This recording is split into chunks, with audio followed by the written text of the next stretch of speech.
Hi everyone, welcome back to Misinformation in Science and Society. Here to listen, not to judge. I'm Annie, and today with us we have Jeff Blevins, who is a professor of journalism and also public and international affairs at the University of Cincinnati. Hi, Hi, how are you, Annie? I'm good. How are you? I'm doing very well. Thank you for being here. Oh, happy to do it. Thanks for the invitation. Mm-hmm. Um, so I guess I'll introduce myself. Um, I'm Annie. I'm a rising junior in high school. I live in Illinois, and then I started this project because I noticed a lot of like misinformation, especially during COVID and like on social media. And and then yeah, and could you please like introduce yourself? What do you do? Yeah, sure. I'm Jeff Blevins. I'm a professor of journalism, and I'm also a professor of public and international affairs Mhm. at the University of Cincinnati. I've been here, I think going on 11 years now. Oh, Um, yeah, I'm curious though, if I may ask, where in Illinois are you? I'm actually from Illinois. oh, really? I live in the northern suburbs, Okay. like Evanston area, kind of. Okay, so yeah, you're definitely up north. Yeah. Mhm. Wait, where were you from? Where- I'm originally from Granite City, Illinois, and Mhm. I lived many years in Southern Illinois. Ah, I see. Yeah, So, so why did you choose your like career? that's an interesting question. It was really kind of a roundabout thing. Mhm. My first love was actually sports reporting, and I did that in high school. And when I first started college at Southern Illinois University in Carbondale. But then I kind of grew tired of it. And I just had one of those moments where I dropped out of college for a little bit and I enlisted in the Army. And so I did that. And when I got out, I decided that at the time, journalism wasn't it for me. And I was interested in theater. And so I was a theater major for many years. And then I worked and well, that didn't pan out for me either. About the time it came to be serious about it, I was just more interested in working in the media. And so I worked in radio for a little bit as an on-air shift operator. I did corporate video production, video editing, those kinds of things. Mhm. And I actually had a thought about going to law school.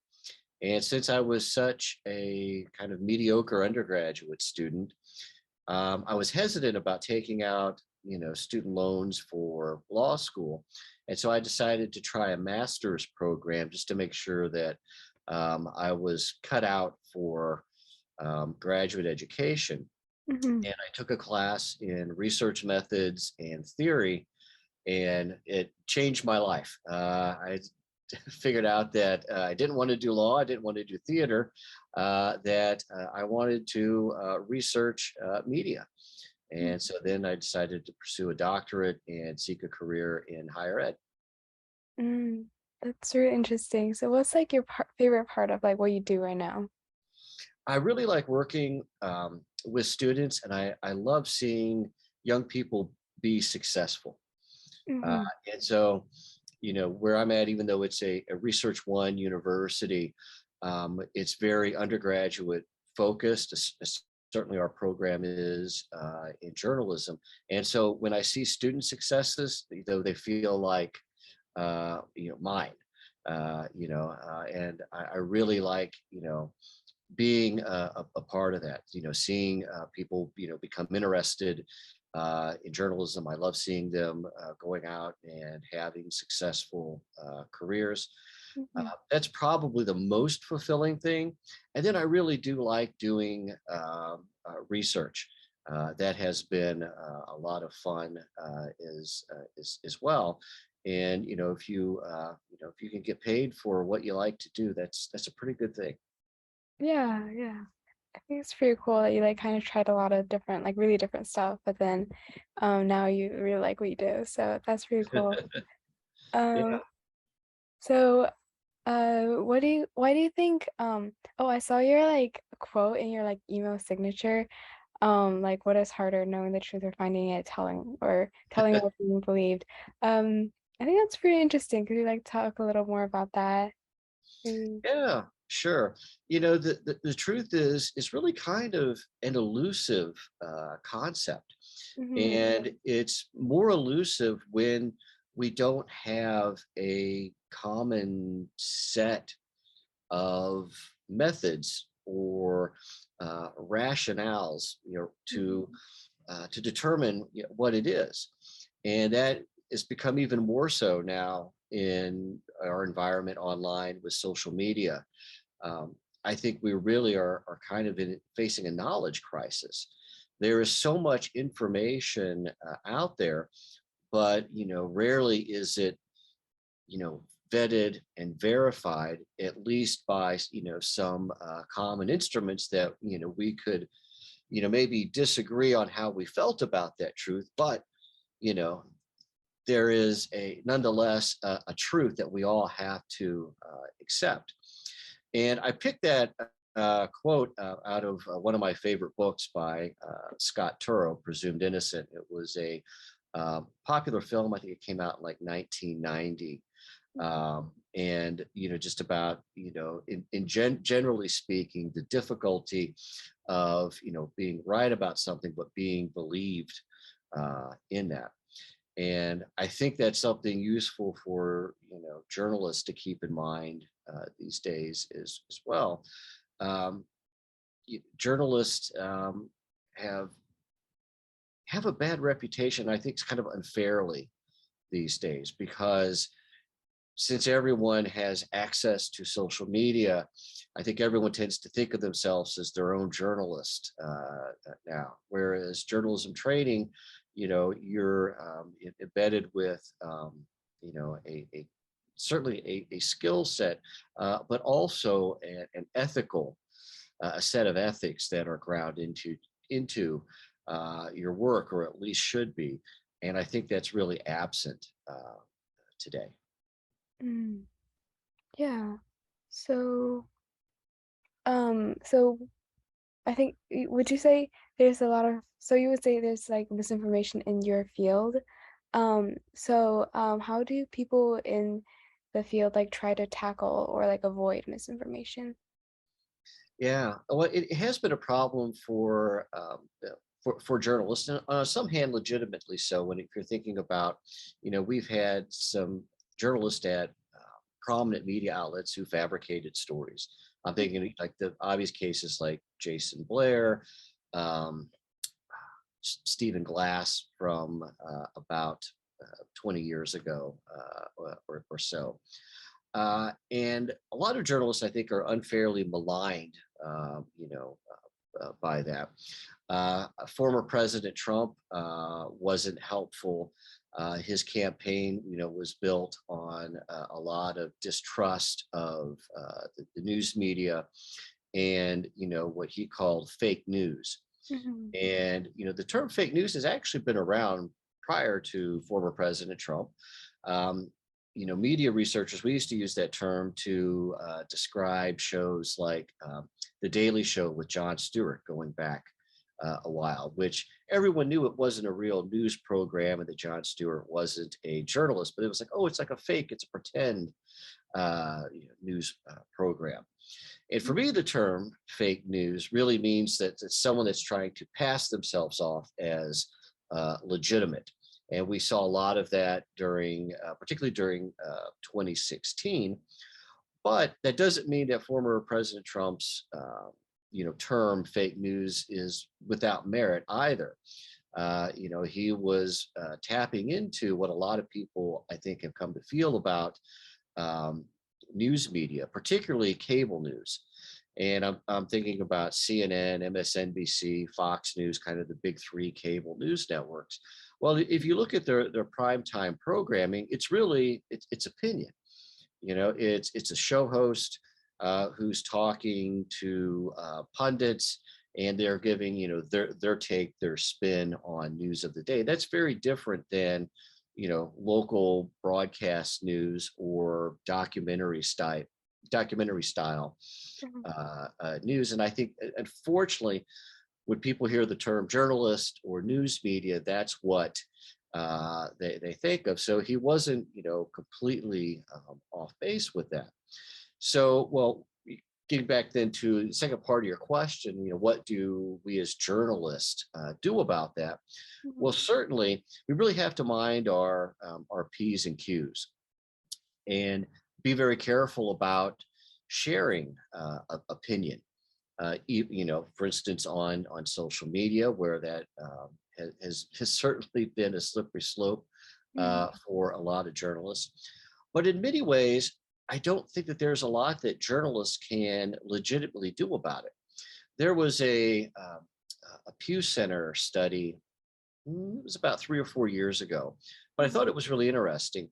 The survey at the time asked respondents what was the biggest problem facing the country, and fake news was at the top of that list.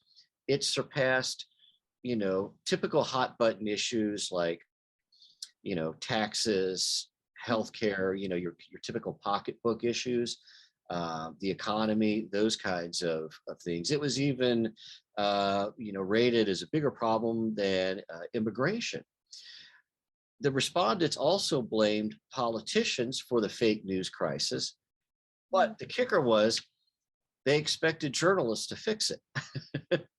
And I really don't know how we can do that, because you can have all the credible and legitimate and in-depth reporting out there, Mhm. but if people don't believe it, Mhm. hence my quote on my on my email signature that you brought up, what does it matter then?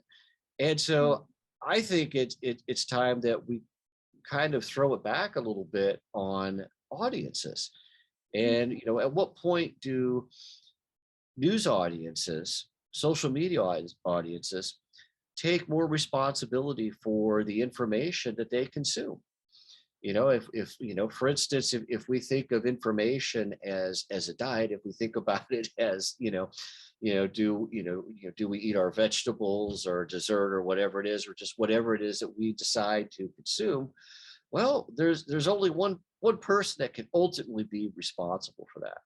Mhm. And so I'm a big proponent of media education in Mhm. that regard. Yeah, that's a really interesting point that I haven't really heard about before. Yeah. Um, so what do you think the worst type of misinformation is? So like about misinformation about what? Well, certainly, if you're asking about like a topic, there was some really harmful misinformation in the early days of COVID spread in the Mhm. U.S. And so I know if you think back to like March of 2020, which it was what, a little over 2 years ago, but it kind of seems like an eternity now. Yeah.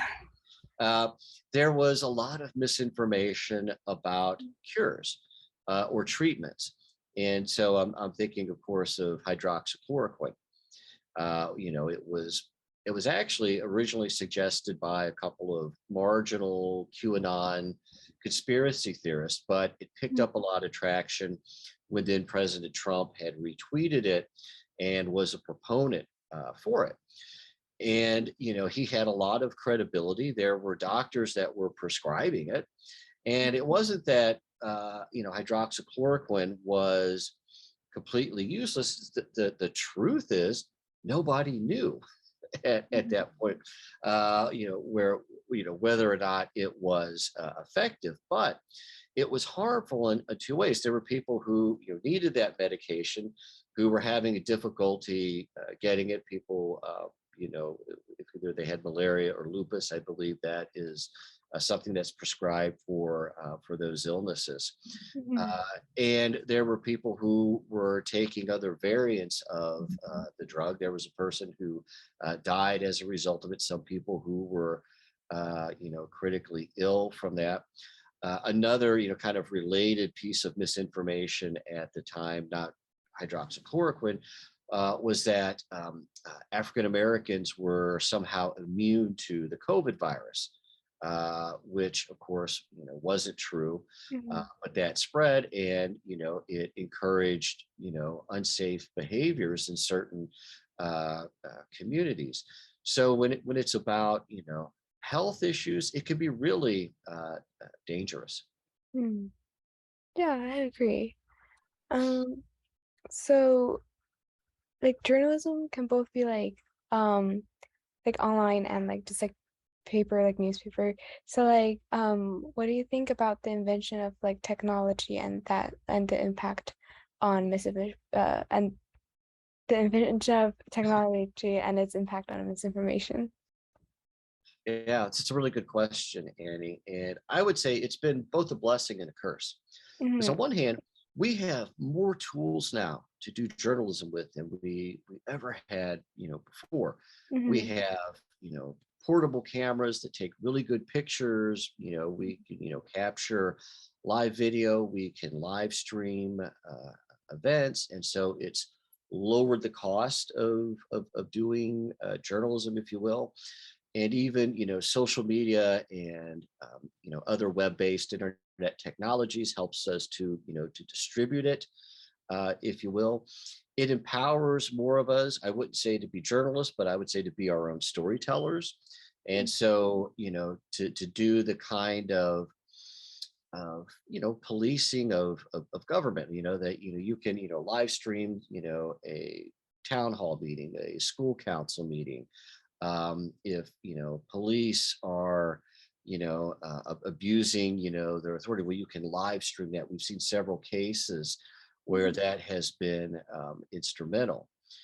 The flip side of that is kind of what I mentioned earlier, that well, we're not all journalists now. We all don't have the same code of ethics, and so we might edit things. We can be manipulative in how we present information. So you think back to, I think it was 2019, there was a confrontation on the Mall of Washington, D.C. between some high school students from Northern Kentucky and a Native American, Nathan Phillips. And when, that news first broke, there was a very tightly edited clip that gave us only part of the picture. It wasn't until later, where more video emerged, that we got a more complete picture of what that incident was and what it meant. Uh, but by that point in time, people had already kind of dug into these trenches, and certain the people's first reaction tended to be what they stuck with. Hmm. And there's just so much misinformation that can spread now. There's also deep fake videos, if we're really looking at technological things, Hmm. that a lot of people seem to they just they don't know what to believe, and so they'll either discount everything, or more commonly they will seek information that supports their preconceived bias, or what we call in political science confirmation bias. We really don't go to social media. We really don't turn on television news to find out what's happening and have our beliefs challenged. We go to sources where we know what the spin is going to be. Hmm. Yeah, that's interesting. So so I think that's all my questions about like misinformation. Um, just for fun, do you have a role model? If so, who? Ooh, that's interesting. When I was younger, Uh-huh. my role model was actually David Letterman. Mhm. uh, because I wasn't sold on a career in journalism or academe then, and so doing. But I still wanted to do kind of like journalist things. Like I like doing interviews. I like working in the media. So someone who could be humorous at that could also push people's buttons, and could also occasionally do a really good interview. was very appealing to me. Uh, these days, I really I can't say. I think I'm at that age where it's like I feel like I have to be the role model.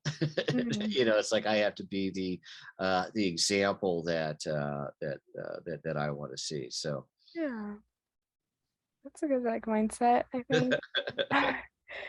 Um, so that will be all my questions. So just to close this out, do you have any advice for people, especially like teens? yeah, absolutely. One, don't be afraid to try things. Mm-hmm. Don't feel like, oh, I don't have an experience, or I don't think I would be very good at that, or if it seems difficult. Wrong. Things that are easy sometimes aren't worth it. Things that are difficult or challenging that push you in new directions are absolutely worth the investment, and you don't know until you try.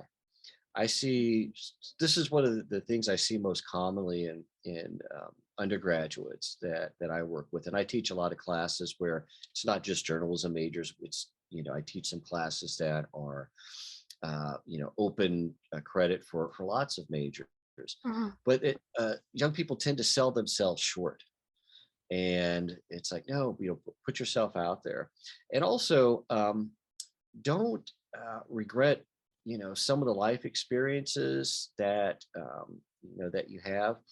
I've seen a lot of young people who will kind of talk down about jobs that they have, whether they're I don't know, maybe they're waiting tables, they're working in fast food, or doing something along those lines. Mhm. And I did those jobs too, and I found them really instructive. And there's things that I learned in those jobs that I still, take with me today. Say for instance, you work in a restaurant, you have no idea who's coming through that door. I mean, you engage with so many different people, in the community. You have to think fast, think on your feet. It's a bit of a physical workout as well, but you Uh-huh. get used to to talking to people, and you learn to overcome difficulties and challenges and hurdles. I would say the same thing about my military experience. A lot of people would blow up, it's like, oh well, why are you going to do that? And it's like, well, what I have taken from that is I tend to not wilt in the face of challenges. Suddenly it becomes, well, failure is not an option. How do we overcome this hurdle? How do we m- make this work Mhm. somehow? So that would be my advice for young people. Mhm. Yeah, those are pretty good advice. I like those. Um, so yeah, that would be it for today. Thank you so much for being here. Well, thank you for inviting me on. It was nice talking to you, and Yeah. best wishes to you. Hey, it's now since I'm a journalist, I'm like I want to ask you some questions. Are you thinking about college or areas of study or anything like that? Uh-huh. So, I'm actually like really interested in like STEM. So I'm thinking of doing something like some science, maybe like biology, but like maybe combined with like something else, maybe like like biomedical informatics or like um just like because right now I'm pretty interested in like information as well, so something like that. But yeah, mainly I'm pretty interested in like STEM. So Excellent. yeah. Yeah. Well, data science could take you a lot of different places. So True. yeah. Yeah. Okay. All right. Well, best wishes to you, Annie. Thank you, you too. Bye. Bye.